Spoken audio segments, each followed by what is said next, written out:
আর মাজারের মধ্যে মহিলা দিয়া বাউল গান করবা 100% আপনারা ওহাবির চেয়েও খারাপ কথা কন্টেক্ট না। আল্লাহ সুন্নিরা বর্তমানে জানেন কি রকম সুন্নি হইছি কয়ালাহি অনেক মাজারের মধ্যে কুফরি হয় কি হয় না?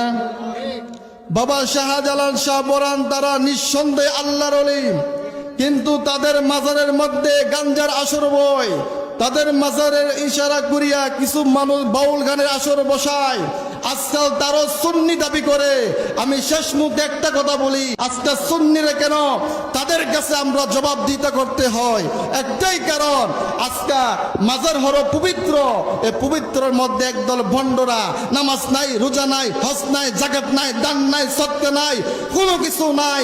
তারা মাজারের মধ্যে বাউল গান করে, আর বাউল গান করে করে বলে আমরা সুন্নি। বাউল গানের মধ্যে মহিলা শিল্পী আনে, নাচাই, ভঙ্গিমা করে।